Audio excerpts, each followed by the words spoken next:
log on and tell me in the chat where you're from. So I'm from Ottawa, and looking forward to spending the next hour or so with you. So just before we get started, I want to apologize if you hear my dog demanding to go outside. She does that a lot, and she's right over there, but my family's been instructed to let her out, so that should be a lot of fun.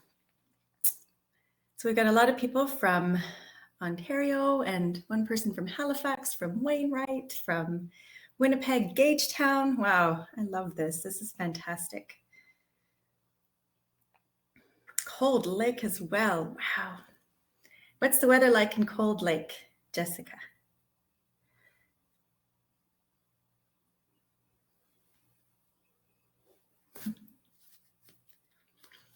All right. It's about a plus of 12. You know, we're going to get about that today. All right, so welcome. It's 11 o'clock. We're going to get started on stress management. But before we get started, we just need to let you know that, as you can see in the slide, the presentation you're about to view is the intellectual property of the Department of National Defense.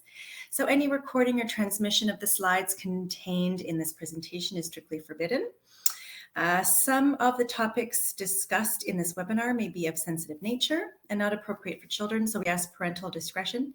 In this particular webinar, there's not going to be very many things that might be triggering or that might be inappropriate for children, but perhaps, you know, they might need a little bit more explanation, but nothing is going to cause any sort of distress for them. And then, of course, this webinar is being recorded, so will be available for viewing later on cafconnection.ca. So that's just sort of to say that if you are going to be chatting or when we open the mics, if you say anything, that will be recorded. So just sort of to be aware of that. All right, so we're going to get into the presentation. I'm going to hide myself and we're going to open up the PowerPoint. So the chat, you're welcome to type in any questions. I will try to do my best answering. Please ask what you need to, but if I miss it, maybe try to ask again a little bit later on. But I will be sort of getting this to be a little bit more interactive, so you're not just listening at me. Knowing that this presentation is a PDF, it's not a PowerPoint, so the animation isn't necessarily going to be as sort of surprising or exciting as a PowerPoint, but I did do a little bit for you. All right, so here we get started.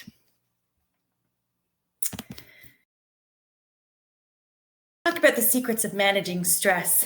We probably are experiencing a little bit more stress than perhaps we normally do, or maybe for some it's less. I have quite a few people in my, I guess, surroundings that do a lot of traveling. So for right now, when they're not having to travel, they're actually feeling a little bit less distressed, which is nice, but there's a lot of other things that can cause stress. So let's talk about how we can manage our stress. So the topics we're going to be discussing are, what is stress? We're going to talk about the definitions of stress and the types of stress that we might be feeling, but also how to return to relaxation state. And we're actually going to do a little exercise to learn how to go back to the relaxation state. We're going to talk about the effects of stress physically, emotionally, behaviorally, because a lot of the times these are the things that are our first indications that we need to start managing or doing something about that.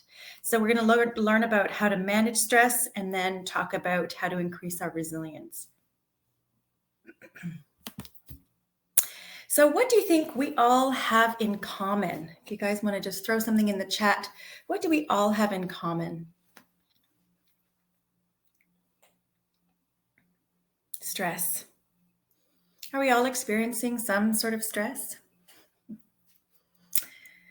Jobs. We all have jobs, hopefully, right? Some of us have jobs. We're all experiencing a pandemic of COVID. We're all sort of experiencing with our families or having families to have to manage. So we all have some stress going on in our lives, right? We're all isolated. We're all being told to, you know, social or physical distance from people that we care about. And that's causing a lot of distress. Yeah, some of us have roommates. Some of our partners have become roommates.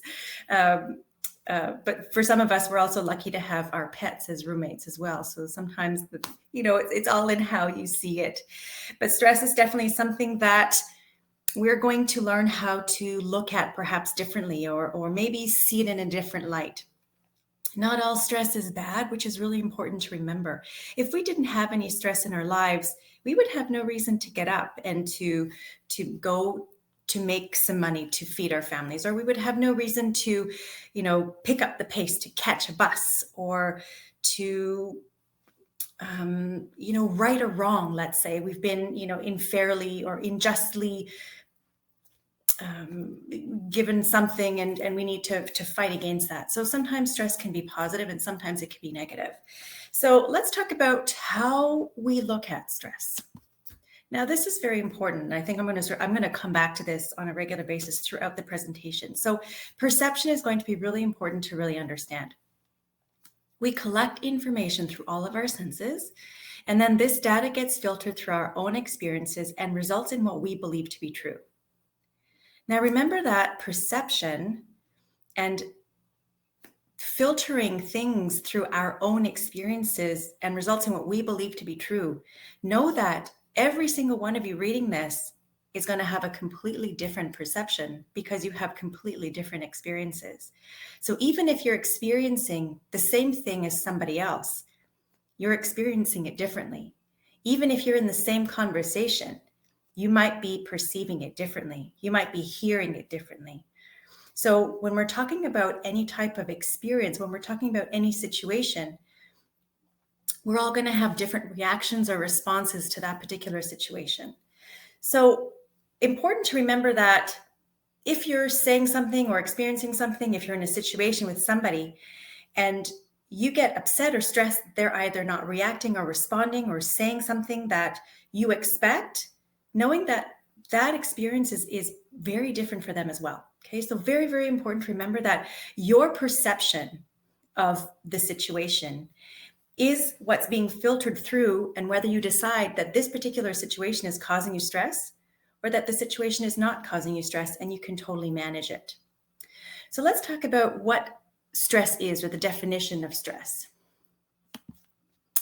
So when we're defining stress, it's our body's response to any stimulus or demand.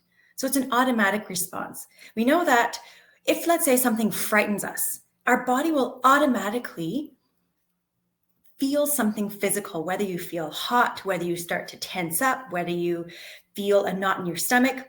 It's an automatic response. And we typically feel stress, or we feel this sort of fight or flight response when the pressure exceeds our perceived ability to cope. So we feel that we're either being attacked from all sides, we're being attacked from a perception, we feel like something's threatening us, then we might feel like our pressure exceeds our ability to cope. But it can also be either a positive stress or a negative stress. If you want to throw me something in the chat of what you believe could be a positive stress.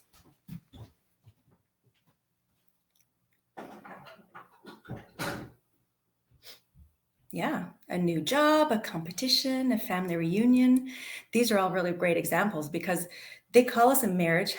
Yes, positive or negative. Having a baby, right? All of these are positive experiences, but they can still cause us a lot of distress.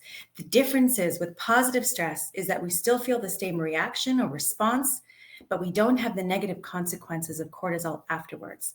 Whereas this is what we do have when we have negative distress. Traveling to a new destination, working out, all of these are really great examples. And so we know that there's a lot of positive stress in our lives. So just because we call it stress, it doesn't mean that it's negative. Again, it's how you see it, right? It's again how you perceive this particular situation. Now, there are ideal amounts of stress that we can actually be experiencing. If I move my mouse, do you guys see that? If I move my mouse, you don't see. Okay. So if you're looking at this particular slide, on the left-hand side where you see performance and less stress, you see meh. This means that you basically have nothing to get up for. There is nothing stressful enough to make you get up and want to react, respond, to do anything that's productive. You have nothing really sort of getting you up and getting you going. Okay. And that's not really a great place to be.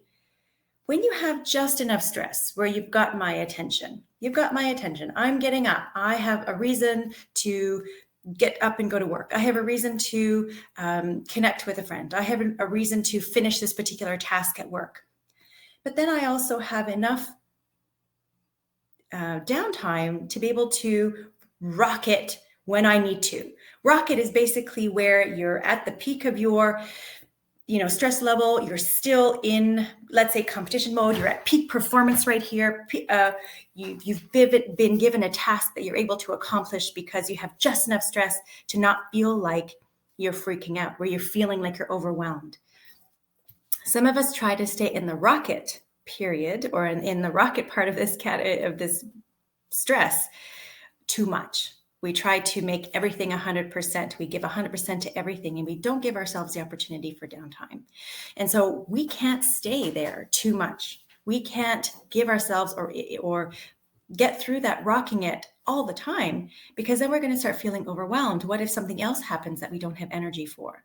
So then we start to feel overwhelmed and we start to freak out. And this is kind of where our body starts to talk to us. And we're going to talk about what some of those physical or behavioral things our bodies are going to start to do when we're starting to lose that steam. Because if we don't listen to our bodies and start to do something about the amount of stress that we're feeling, or the amount of overstimulation perhaps, or the amount of effort we put into everything, we might actually crash and burn. And I'm sure you've heard of people having a burnout. Maybe you've experienced it yourself. It's not fun, and it's not easy to get out of. And these are typically people who either are type A personalities, perhaps are not letting go of some of the distress that they need to let go of. Maybe there's just too much going on, right? Or maybe the job is too demanding. So really important, we're going to try to find a healthy balance. We're going to talk about balance. How can we have enough, you've got my attention. How can we have enough stress to really kind of perform well? When we're given an extra task, we can rock that task, but then we can go back down to give ourselves a little bit of downtime so that we have enough internal resources to be able to rock it again when we need to. So when we talk about stress, right, a lot of the times we come to this fight or flight reaction or response. I'm sure you've all heard of fight or flight response. We are going to just talk about it just because I want to make just a few points here. When we talk about the fight or flight response, there's also fight, flight, or freeze, and we'll talk about that a little bit later on.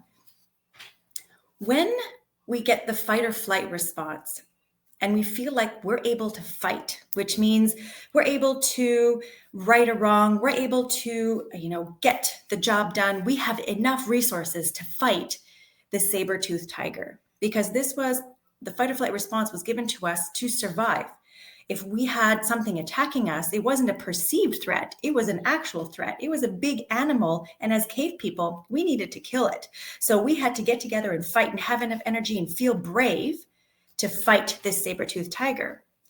When we feel like we need to flight, same feeling, same response, but we don't feel like we have the resources to be able to kill the saber-toothed tiger. So we have to run away from it. So that might feel a little bit more like defeat, a little bit more like chronic stress, right? We have a little bit too much going on.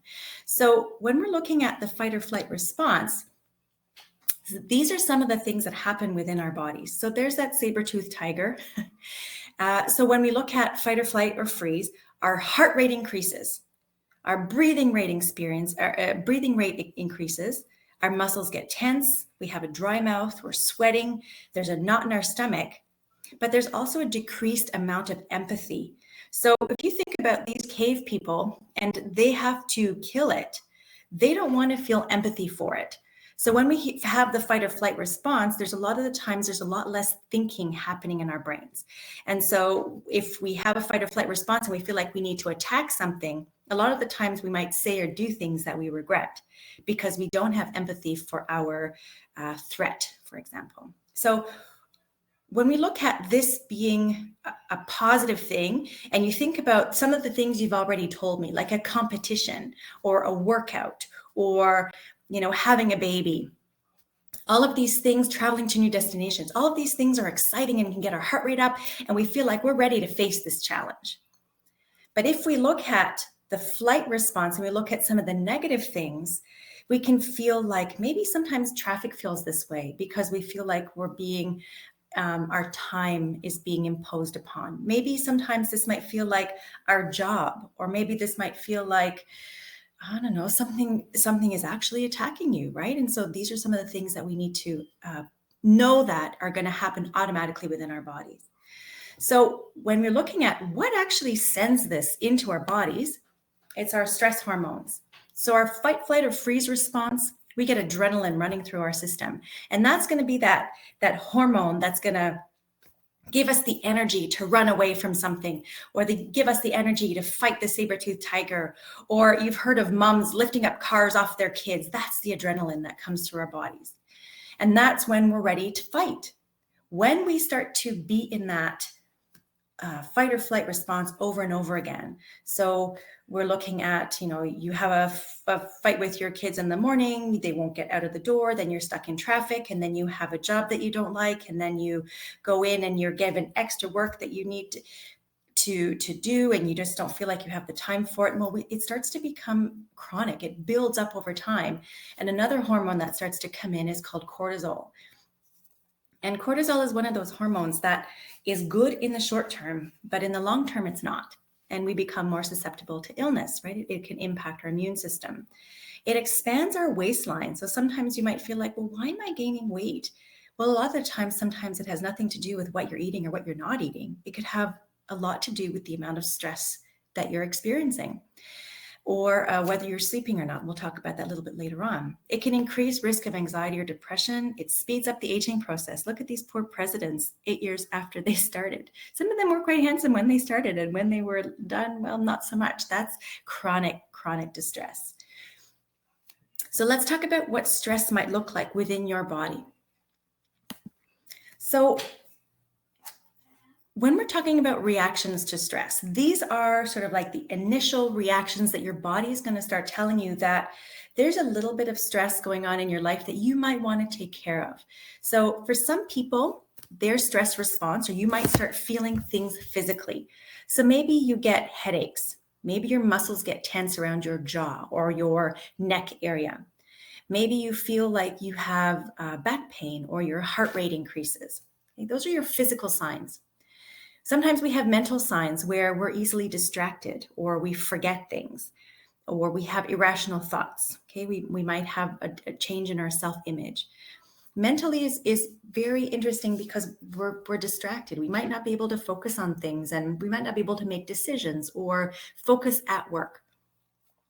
Sometimes our reaction to stress is emotional. We might start being a little bit more irritable, right? Maybe we start feeling a little bit more anxious, or maybe anger starts to become our emotion of choice. And we feel like we have a much shorter fuse. Perhaps it might be a social thing. Maybe we start having more conflicts with our partners or with our kids. Maybe we actually start to socially isolate by choice, not by rules or regulations. So we might withdraw. Maybe we start to have less commitment at home or at work because we don't care, or we don't have enough energy to care. Sometimes it could be behavioral, right? Maybe a change in our eating habits. Some people who stress eat might eat a lot more, or some people who stress eat might forget to eat. Maybe there's a change in our sleeping habits. Maybe we start to, stay in bed a little bit longer because we don't want to face the day. Or maybe we're not able to sleep at all, and so we have to increase the use of caffeine. Or maybe we start to make a little bit more mistakes or accidents or stuff like that. Do you guys recognize any of these signs in yourself? And if so, if you want to tell me, you don't have to, but which are the ones that are your sort of indicators that, okay, stress is getting high in my life?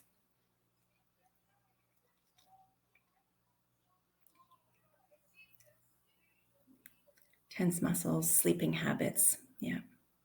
Sleeping is usually one of the first things to go. Yeah. Changing eating habits, right? More chocolate. Yes. Some people worry. Absolutely. Headaches, sleep.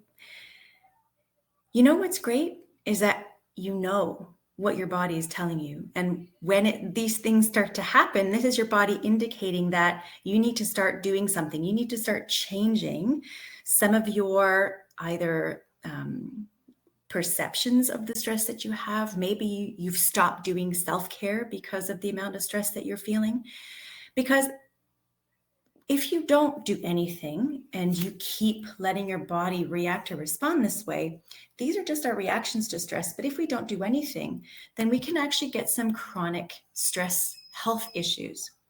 So like we said, physically, if your heart is always racing, if you're always tense, then maybe you're going to start getting high blood pressure. If your cortisol is running through your system all the time, then we said, it might increase the immune system, decrease your immune system. So you might be getting sick more often, right? Maybe you're chronic fatigue because you're no longer able to sleep anymore. Maybe now you have chaotic thinking, or you just can't make any decisions. Maybe now you have chronic anger, or you start getting road rage. Maybe you have irrational fears or worries or depression, right? Maybe thoughts of suicide come into your head. Maybe socially you have a burnout. Maybe you have chronic relationship problems, right? Communication is just being broken down. You withdraw. Maybe for some people they turn to violence, right? And we said some of the behavioral could be eating patterns or substance abuse, right? Insomnia. So all of these things are things that we want to avoid, right? Clearly. And we have to know that the more that we take care of it, the more that we manage our distress, the more that we do some self-care or sort of zone into our bodies talking to us, the better off we're going to be, and the more we're going to be able to ward off these chronic stress health impacts, because we really need to make sure that we avoid those. So we're going to put these on a we're going to put these on a continuum. So this was created in conjunction with the military, in conjunction with, cold sores. A lot of people have those, right? In conjunction with the Marine Corps. And they put these behaviors, the things that we just saw, into a continuum model. So that it's a little bit maybe more, for people who are visual anyways, a little bit more visual as to where you might be and how far you are down the mental health continuum, right? Sometimes we don't sort of think about, well, where am I at mentally? So when we're healthy, and this is sort of what we're striving to be typically, is we have, good mood fluctuations. We have a good sense of humor. We sleep. We have normal sleep patterns. We have good energy. We want to be physically and socially active. And there's no need for alcohol or drugs or gambling or extra Tylenol when we're healthy. We're doing well. We don't need to depend on any of those things. And what's great about this mental health continuum is that it's a sliding scale. So just because you're sliding down, into the orange or the red, it never means that you can't get back to being healthy. It's going to take a little bit longer, but it doesn't mean that you're never going to slide back. We know that reacting kind of feels like having a bad day. So we might be a little bit more impatient. Maybe that's where you feel overwhelmed. You start maybe being forgetful, like, where did I put my keys? Or how come I forgot to bring my grocery bags to the grocery store? Or how come I forgot my running shoes when I go to the gym? Maybe we have more trouble sleeping or headaches, or we just don't want to socialize as much, right? So this is really interesting, because this is where, typically when you're not feeling great during the day. And this is when we go, okay, well, what can I do to make sure that I get back to green? Because if we stay in the yellow too long and we don't do anything to get back to green, it's very easy to slip into the orange and to not be aware of it, because in the injured phase, we're not aware that we're there. Our perception changes, our reality changes. And so it's more people on the outside that are going to be able to notice that we're more negative, or that we're not able to focus at work anymore. Maybe now we have chronic pain and we're avoiding people completely. And this is really where someone has to reach out and say, hey, I've noticed that you're different. Or you have to understand that, anger isn't a normal emotion constantly. It's a good emotion, but not something that should come up regularly. Or maybe now you used to have maybe 1 or 2 glasses of wine, a couple of days a week, but now it's like, I need a glass of wine every day. Or now it's become 2 or 3 because I need a certain effect.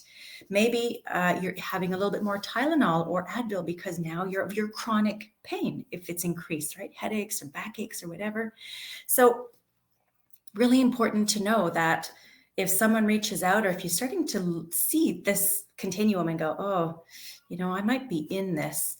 What can I do? Because if I don't do anything, I might slide into the ill phase. And this is going to be a lot harder to get back to healthy. This is where there's a mental health issue that comes up, or perhaps these are where we can't function normally. We're not going to be able to work anymore. We're not going to be able to perform any of our duties. We're not going to be able to, get out of here as quickly as we would like to. And this is really where professional help is needed, right? You need someone to look out for you. You need someone who knows you to go, this is not the real you. This is not who you used to be. And understand that they need to be supported, or you need to be supported within this time, not punished, right? So it's important to notice the change in behavior. And for some people who might not necessarily understand what it feels like mentally, I sort of will put this physically. So let's say in your healthy zone, you're going for a jog or a run. In the reacting phase, maybe you twist your ankle on a rock and it's not comfortable. You can still kind of put some weight on it, but you can either put it up, put some ice on it, and wait a few days to get back to healthy, so you're taking care of yourself, or you can choose to keep running on that twisted ankle because you just don't have time to take care of it right now. I'm just going to keep going because, I'm not the type to stop and kind of be weak. So I'm going to keep running on that twisted ankle, even though it's a little bit uncomfortable. So when you get into that kind of mentality, well, then you might not be realizing, but you might be getting micro tears in that ankle. Maybe you're starting to affect your ligaments or your bones. And then in the injured phase, you are so used to running on that pain and that discomfort that it becomes your new normal. And that's really dangerous, right? Because when we start to run on things that are exhausted or things that are tired, they're not going to get better on their own. And if we keep doing that, well, when we fall into the ill, maybe we have a whole Achilles rupture. So sometimes, we can't get back from that on our own. We need medical attention, and it's going to take a lot longer to get physiotherapy and rehabilitation and operations, surgery. It's going to take a lot longer to get back to healthy. So we know that, we were able to recover maybe a little bit sooner or faster when we were younger, but now maybe there's a little bit more stress or distress in our lives that we need to make sure that we need to be aware of so that we don't slide down this mental health continuum. So I'm going to ask you here, I'm going to put up a poll here, and I'm going to ask you some questions. So I'm going to put this up here. So if you want to, I have to share that now, answer some of these questions. What does stress feel like to you?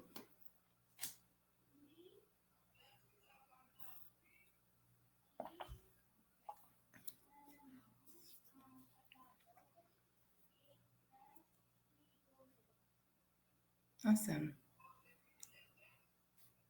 Okay. So again, you're aware of how that feels to you, and interesting that nobody gets hot and sweaty. I usually that's the first thing that happens to me when I get stressed. I just get warm. So let's continue on here. So that's great. Now, when you think about what stress feels like to you, what causes the feeling of being stressed? So when you go, oh, I'm so stressed out, what's just happened? What kinds of things? Oh, hot flashes only. I love that. That's hilarious. True enough. Absolutely. Right. And that's sometimes very distressful as well, especially in the middle of the night. Now, what causes you to feel stressed when you think about your daily life? Irritations, something, change. Change is one of those big things that causes a lot of distress, especially if you don't know what that change is going to be or what that is.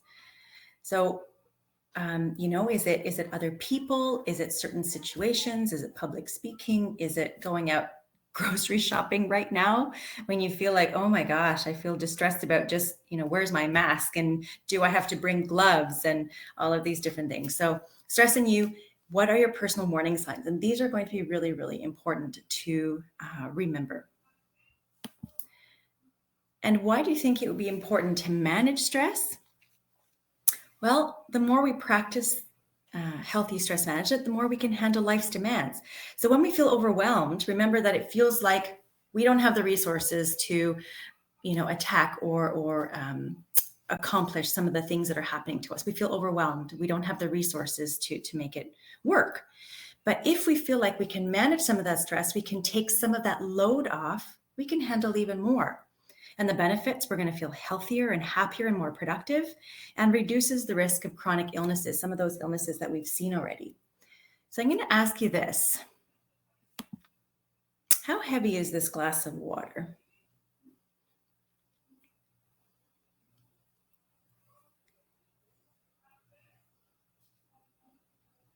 Now that might be a strange question on a picture.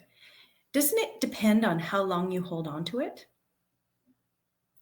If you were to hold it out, your arm extended, and you're holding this glass of water, maybe at first it's not very heavy, but the longer you hold it, the heavier it's going to be, or the heavier it's going to feel. So when we talk about, what kinds of things do you do for your mental health, what kinds of things do you do to relax or do self-care, it's basically putting that glass of water down, shaking it out, giving your body a break, and then picking it back up again. And then when you pick that glass of water back up again, it doesn't feel as bad, okay? Because we've had time to relax, we've had time to rest a little bit. So when we pick it back up again, maybe during that time we poured a little bit of water out because we didn't need to hold on to that stress that was whatever we were holding on to. So this is really important to remember, that the longer you hold on to something, the heavier it gets. So I need to ask you, what do you do to manage stress, and do you do regularly? So write me in the chat, what kinds of things do you do for self-care? Journaling, excellent. Walk, dance is my favorite too.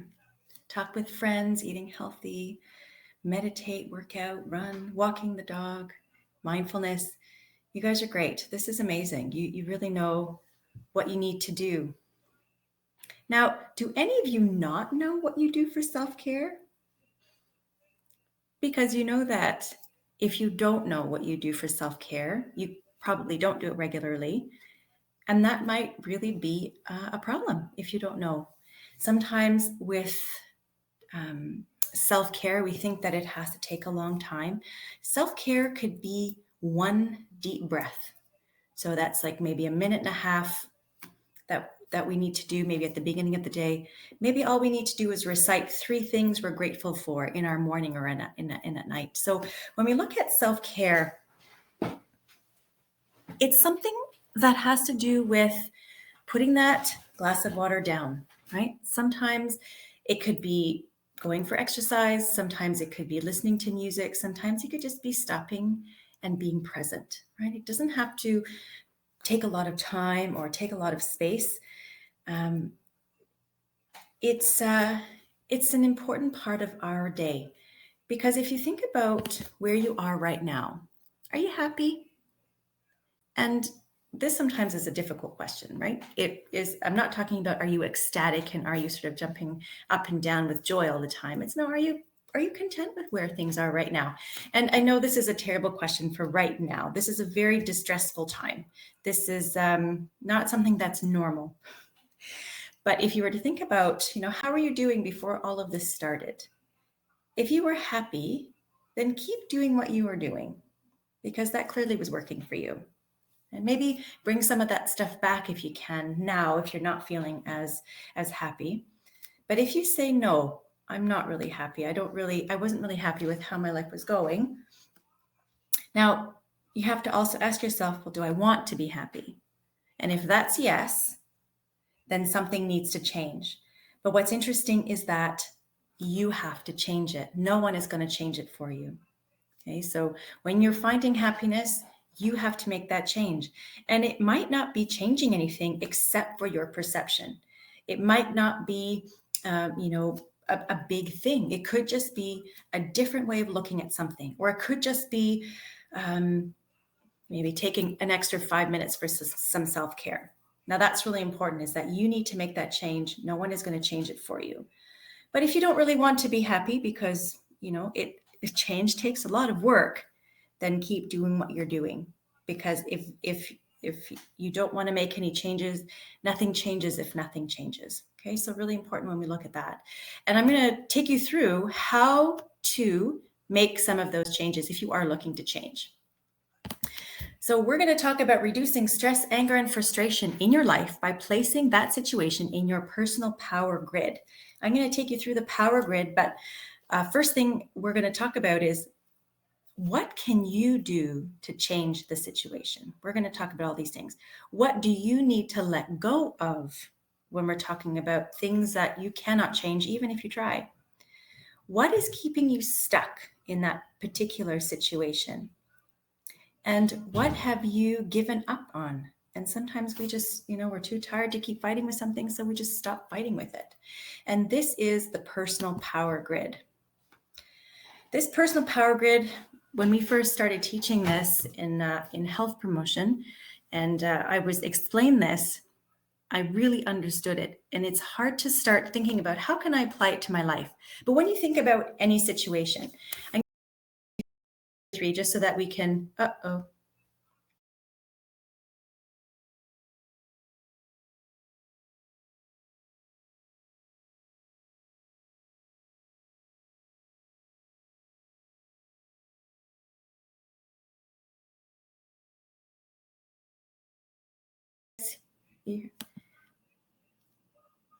Can you hear me now? Oh, good. Okay, perfect. We're back.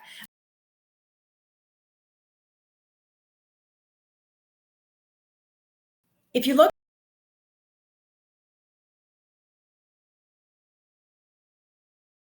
there's 4 different categories. When you think about a situation, things you can control and things you cannot control. And in the situations, you can either take action or you can take no action. So let's say, for example, sort of just so that we can all wrap our head around this, let's talk about getting healthier. Okay, that's a big general thing. But when we look at getting healthier and we look at things that we can control, and if we take action, what would that look like in the mastery quadrant? So that would look like you can control what you eat. You can control if you exercise or not, right? If you choose to exercise or not. And you can control to make sleeping a priority. Okay, typically when we look at things we can control, what's usually the only thing we can control? Ourselves. We're the only thing we can really control. Because when you look at just next door, the ceaseless striving, these are things that you cannot control, but you keep trying to change them. So when you look at getting healthier, for example, things you cannot control, but you keep trying to change or keep complaining about, what could that be? Let's think about like our genetics. Let's think about things like our age, or perhaps the fact that gyms are closed right now. These are things we cannot control. And if we keep taking action against things that we have no control over, it's almost like beating our head against a brick wall. We can keep doing that, but we're not going to get any further ahead. Now, if you go back to taking control, I can control, but I do no action, basically giving up on something. So if you're thinking about getting healthier, what would giving up look like? Eating crap, not sleeping, not exercising, not doing anything that's healthier. And that's basically doing no actions over something you can control. And for some things, let's say going next door to this letting go, things we cannot control. And we do no action, meaning that we let go of them. We no longer worry or stress about them. We have to remove that weight or remove that water from our glass that we're holding on to. So basically things like our age, we can't change it. We can't, fight it. So we have to accept it. Things also like our genetics. We have to understand that we're only given one body. We have to work within that body. And we were given what we were given. We can't change that. Acceptance, right? Maybe we have to accept that within this certain part of our life, maybe we don't have as much time to exercise as we would like. And that's okay. So basically letting go is not worrying about or not trying to change something that you can't change. And usually that means everything else except yourself, right? Letting go could also be not trying to compete with somebody else or compare yourself to somebody else. You're never going to be somebody else because you're not, you're you. So that's an example, sort of a general example when it comes to the personal power grid. Now let's look at maybe another example. Let's look at this particular situation that we're living in right now. When we look at this whole pandemic, what can we control right here? What kinds of things can we control? What do we have control over? Your attitude, right? Your health, love it, right? So these are all things that we can control. It's ourselves, how we view the situation. You know, it could be, wow, this is the first time that I ever get to eat as a family, or this is maybe the first time that I have time to go for a walk. Maybe this is the opportunity that I can have to learn how to bake, or maybe I'm going to learn a new language. I can control my actions, my reactions, you know, the amount of time I spend with the people I'm with, or maybe the amount of connection time that I have with people I'm not. So when we take action, mastery makes us feel like we're in control. And usually when we're stressed, it's because we feel a loss of control. So taking control of things you have control over is really what we're looking for. Because when we look at just next door, ceaseless striving, we can't change it. We can't change it. There, no matter how much action we take, no matter how much complaining we do, we're not going to change it. We can only do what we can do, is basically, you know, keep self-isolating until we're told that we're allowed to go outside. We can't control all those other decisions that people are making. We can't control the fact that, you know, it might take a little bit of extra time. We can't change that. So maybe we need to let go of that expectation of timing. Let go of the fact that we can't change it.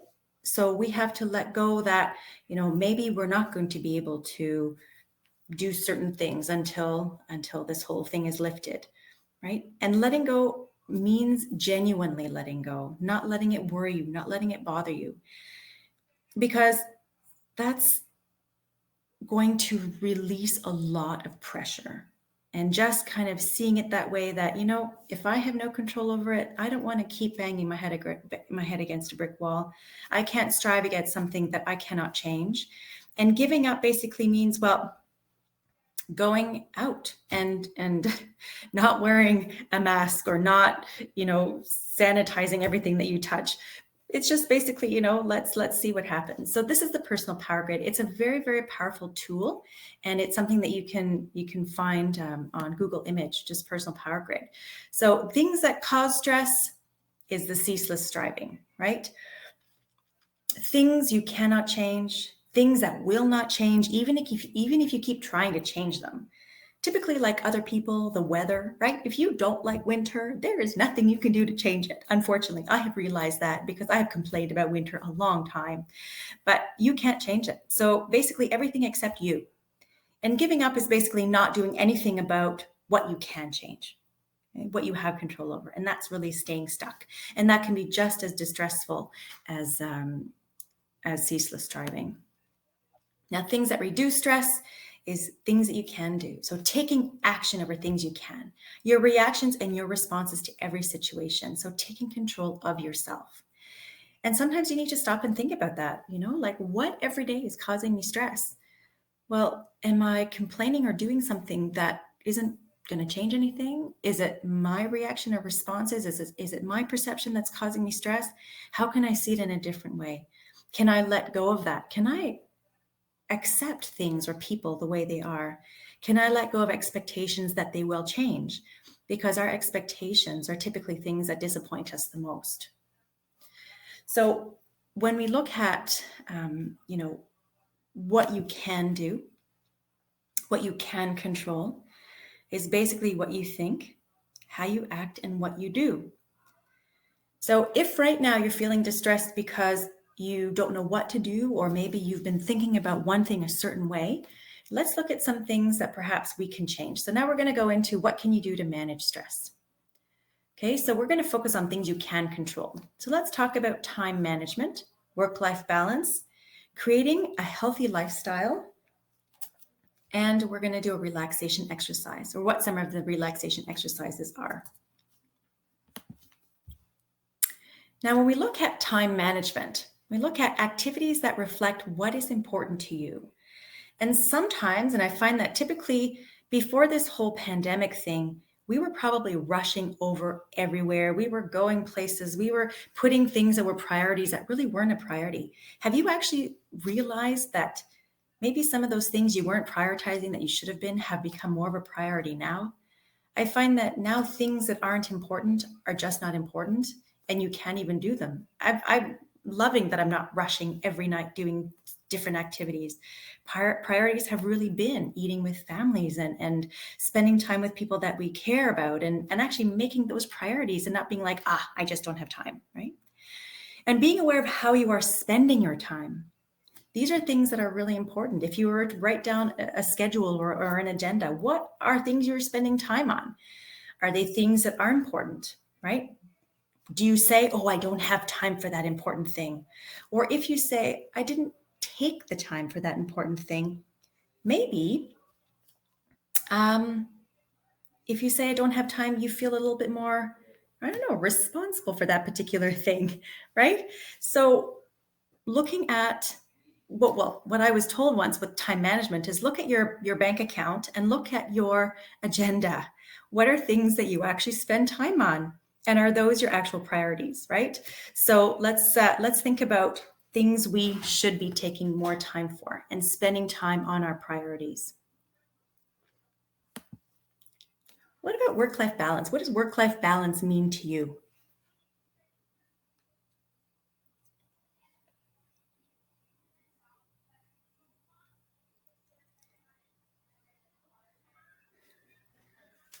I mean, right now, we're having to balance a whole lot more than just life and career.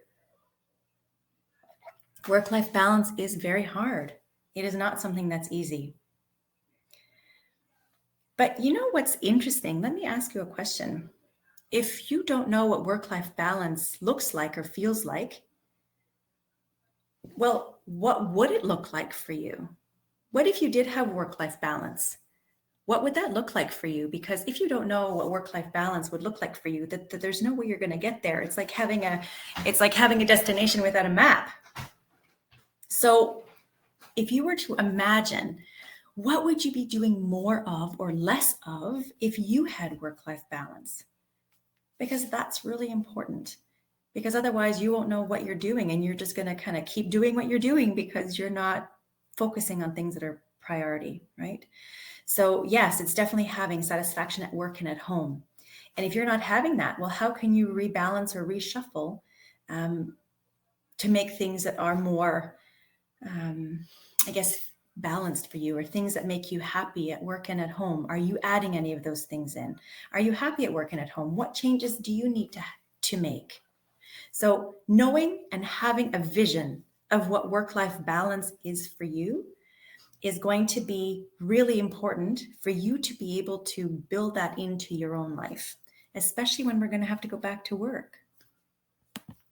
So basically, it allows you to effectively manage multiple roles and goals in your personal and professional life, attempting to be happy at work and at home. And it's an extension of your time management skills. Are you, again, placing priorities and things that are important? You know, they always say your workplace can replace you very easily, but your family can't. So are we placing our time and effort into things that are actually important? And even now they're saying, kids are not going to remember what we bought them. They're going to remember how much time we spent on them, how much time we spent with them, playing with them, interacting with them, doing our family things. So, trying to get them to do hundreds of hours of schoolwork is difficult. But when you think about going for a bike ride as a family or doing family movie night, those are things they're going to remember.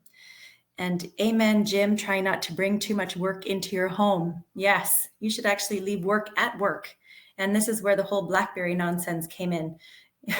So yes, keeping work at work and home at home.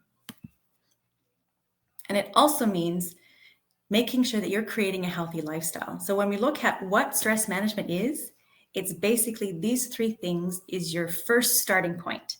Making sure you're sleeping enough, making sure you do some physical activity, and making sure that your eating habits are on par, because eating crap can actually cause a lot of distress in your body. Now, sleep. Here's another poll. I'm going to ask you a question.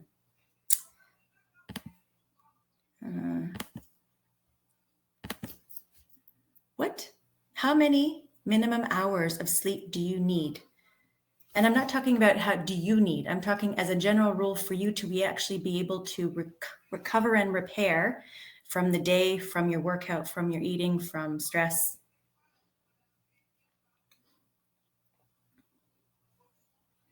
Okay, very interesting. Good. Almost evenly between 7 and 8. 6 is a little bit lower, but we're going to talk about that. So when we talk about sleep is one of those things that a lot of people say, I'll sleep when I'm dead, or I don't have time for sleep. And when you have small children or young children that wake up at every hour of the night, no, you don't have control over your sleep. And it's very distressing for a lot of parents, knowing when you're sleep deprived, how difficult that kind of stage of your life is. But sleeping is actually is really becoming scientifically proven, and it is because they've done so many tests, how important it is on your body. If we don't have sleep, or we have sleep deprivation, we have cortisol again running into our bloodstream. And we know that cortisol can cause a lot of distress in our immune system, on our waistline. It affects our resiliency. And when you're tired, it increases your hunger. So when you're tired, do you find yourself reaching for sweets, jujubes, high-fat foods, chips, salty things?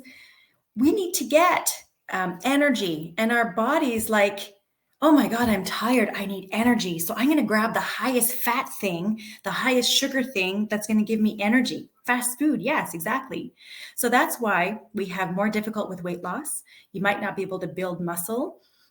You can't consolidate things to memory or manage your mood if you're sleep deprived. So how can you improve your sleep? Because that's really important. Make sure you have a regular sleep routine. Turn your alarm clock away from view. If you're in your bed and you open your eyes, you should not be able to see your alarm clock, because if you do, you're probably going to train yourself to wake up at the same time in the middle of the night every night. Make your room dark, cool, and quiet. They say the perfect temperature is about 18 degrees. Remove all screens from your room. TV screens, laptop screens, iPads, iPods, phones, everything, because screens create a lot of distress, and they sort of, if you're looking at a screen, it slows down the release of melatonin in your body. So, oh, good. Yeah, I'm glad for that alarm clock technique, because that's really important. So making sleep a priority. Get regular exercise during the day, right? So try not to exercise too close at nighttime, but try to find out that perfect balance for you. Reduce caffeine and alcohol intake. A lot of people think that alcohol helps you sleep. Alcohol might help you fall asleep, but it does not let you get into as deep a sleep as you would like, or as you would think.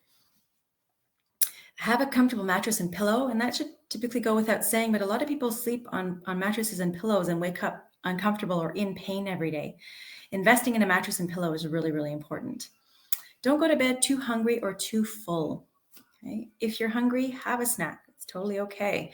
It's what you eat, of course. It's the choice of food that you eat, but making sure that you have a snack. Don't go to bed too hungry. Now, fitness. If you're physically fit and you exercise regularly, smaller stress response. You're not going to feel stress as intense as if you aren't fit. You have a more efficient coping system. People who are fit report lower perceived stress, better blood sugar control, increased longevity. So this doesn't mean that you need to work out an hour every day and do weights and all that stuff. This basically means you need to get up and move your body.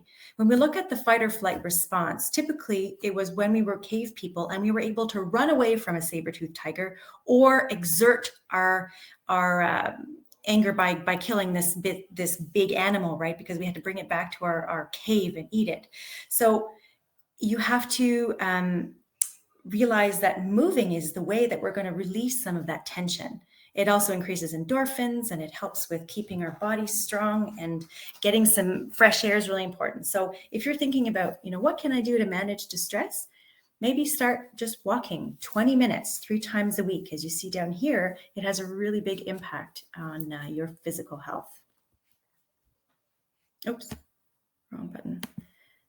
Okay, now nutrition. We know that eating properly is a really important part of the day. So eating regularly, relax at meal times, cut down on too much caffeine, avoid energy drinks, eat lots of fruits and vegetables. The more color, the better. Drink water, minimize sugar and salt consumption, increase fiber, omega-3s, and healthy fats, and choose a variety of protein sources. Try not to always eat the same thing. Okay. Now, nutrition is a huge part of our mental wellness as well.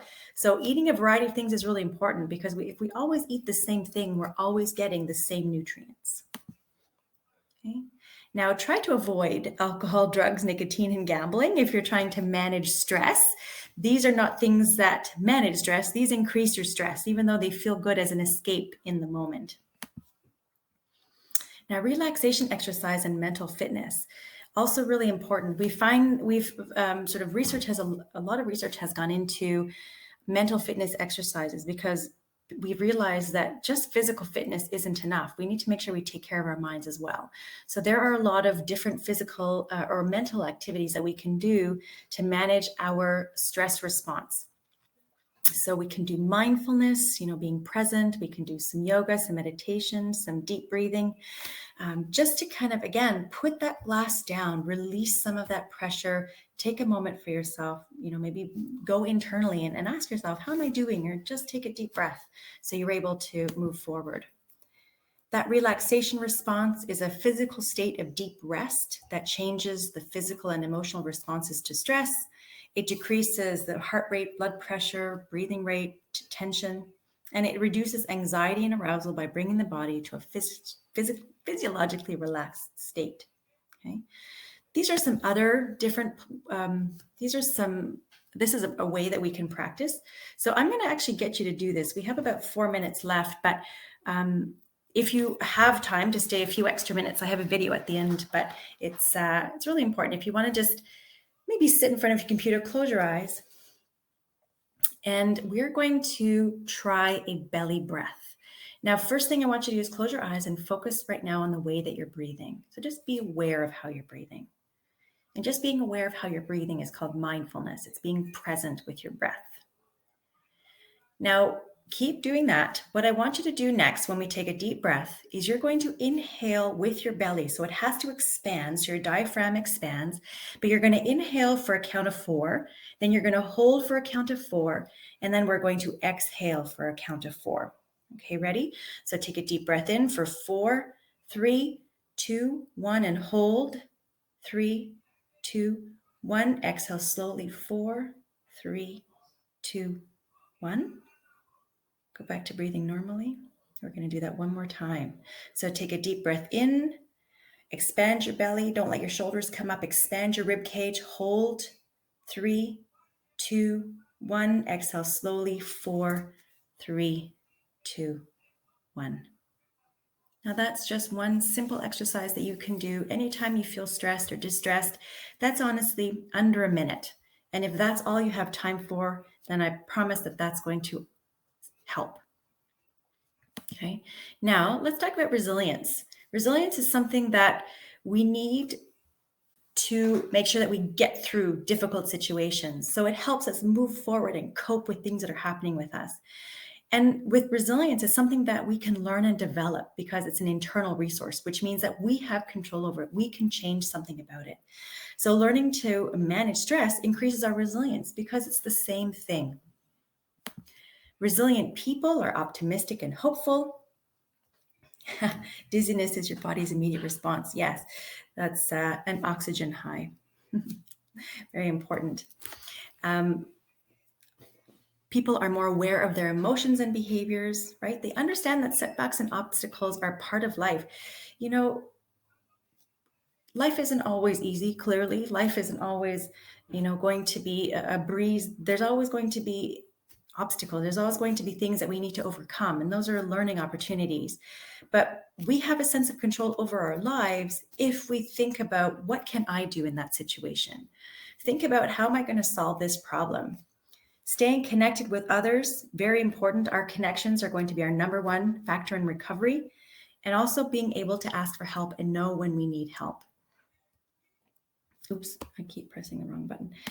So what can we do? We take care of ourselves to increase our resilience. We sleep, we manage our nutrition, or manage our stress, exercise, manage distress, maintain strong, positive social networks, even if it's on Zoom right now, or a house party, or Google Connect, I don't even know what they're called, right? Having an attitude of gratitude and being grateful for some of the things that we do have. We're lucky to have food and being in a warm home and having opportunity to interact with people in our close environment, right? And being just grateful for that. Now, this is a video. If you're able to stay, great. It's noon, or it's noon for me anyways. It's an hour in, but this is a minute. I think it's a minute and 43 seconds if you're able to stay. I'm going to put it on, and then I will put on a resource slide that you can take a picture of, or if you do need help, or if you know somebody who might be needing some help. This is really great if you have the opportunity to listen. Now, here goes. Hopefully you can hear it. Sometimes you just have a crap day or a crap week, overwhelmed, sad, anxious, regretful. Of course, there's a million things we could talk about: depression, anxiety, problem solving, stress management, mindfulness, cognitive behavioral therapy. All good, but sometimes people just want to get through the day or week advice. And here's what I say: just gear down and stick to the basics. For me, these are sleep, turn off the TV and go to bed, activity, go for a walk outside or whatever you do. Get perspective. Write a letter that you probably won't send. Eat. Make a great meal. Go on a date. I'm not talking romantic. I'm thinking about hanging out with a friend. Social connectedness is so therapeutic, and isolation is so insidious. Clean up your space a bit. If you have something to do that's tough, do what the economists call temptation bundling. Do the tough thing and then bundle it with something that gives you simple pleasure. Go to an afternoon movie, read a book in a cafe, whatever works for you. I write a lot, and I'm always struck by how I think a piece is done a few days and come back to it. I have a refresh.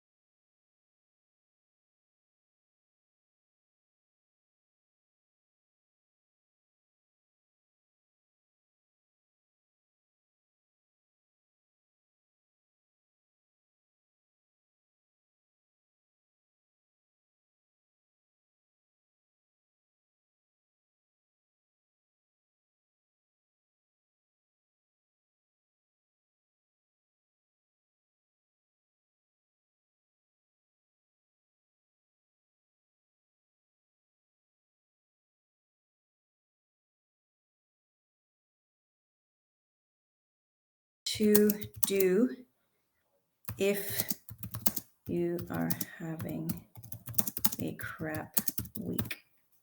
And it's Dr. Mike Evans. He's great for all kinds of things. So there it is. So there you go, guys. I'm going to put on the resource slide. Thank you for coming and participating. Those are some resources.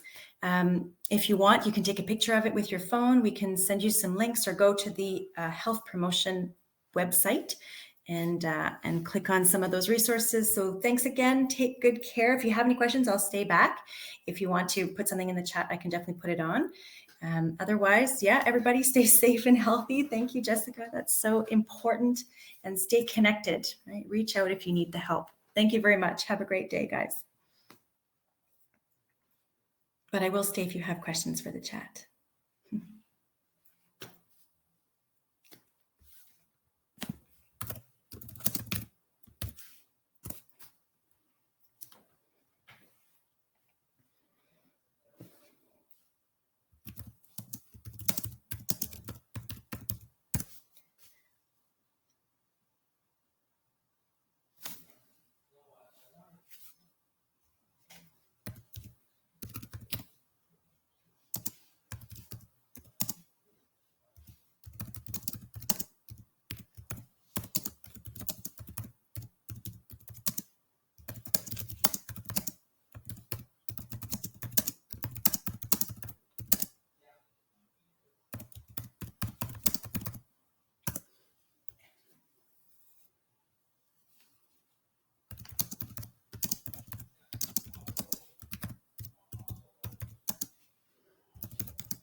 I guess I could just say this, right?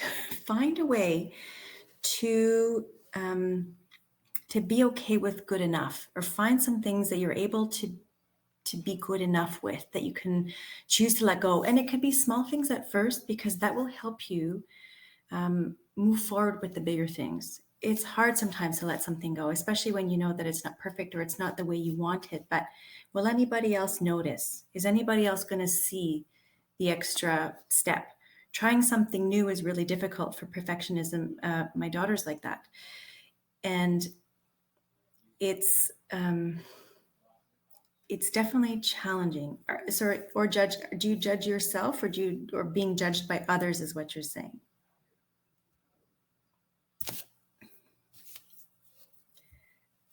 And that's typically our own self, because a lot of people, a fear of being judged by others, but I also judge myself. And I would probably guess, Kelly, that you judge yourself a lot harder and harsher than other people. We're very hard on ourselves, and we have a lot of expectations from ourselves, and we expect to be able to do everything perfectly, and know that, do we give other people that hard time? Do we expect perfection from other people? And if the answer is no, then what are some things that maybe you can let go of? What are some small things that you can choose to be okay with? And just practice doing that with small things. Write a letter without looking over it 8 times, and just do it twice maybe, and then send it and feel good about it. Maybe start looking at yourself in the mirror and giving yourself 3 things that you love about yourself every single day and that you're good at every single day. Perfectionism is difficult, because it's almost like a mental health block, and it's self-imposed a lot of the times, and you're the only one who can change it.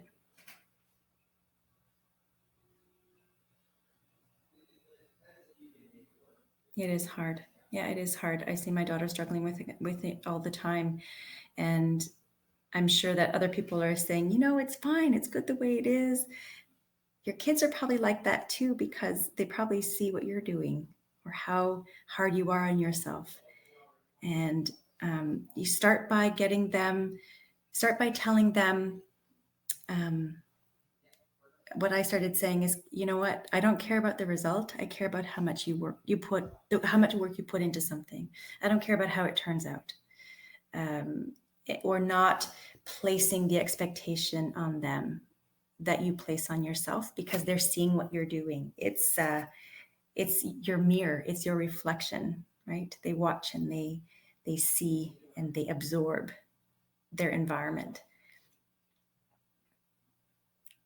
And it's hard to see our kids go through that, because then they're hard on themselves. They have much higher anxiety.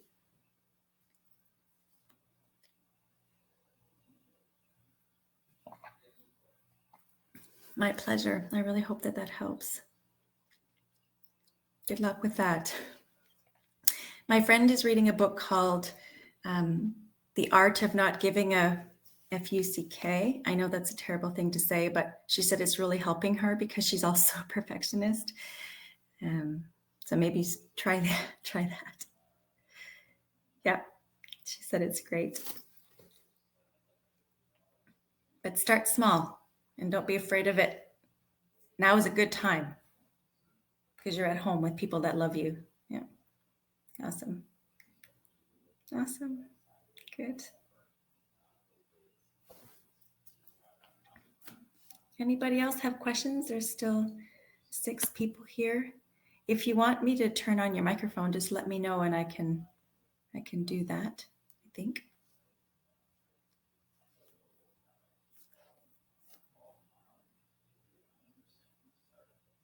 You're very welcome.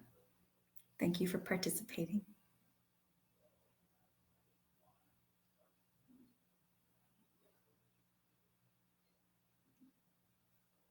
No, I don't think so. Trish, no, I don't think so.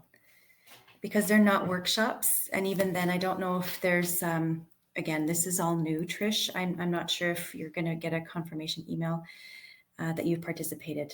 No. Because I won't be sending one out. I don't know if that's a national thing. I'm not sure about that. Sorry about that. I don't think so.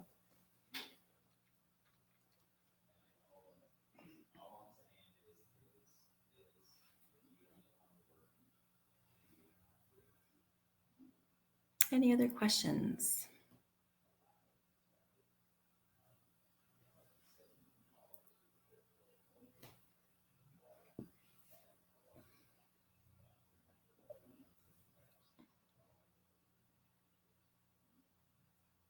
All right. Well, if everybody's still good and there's no other questions, I can end the session. I hope you guys have a wonderful day and continue managing distress. Hopefully something stood out for you that you can start doing right away. So have a great day, and I will hopefully see you in a different session. Thank you so much. Bye, guys.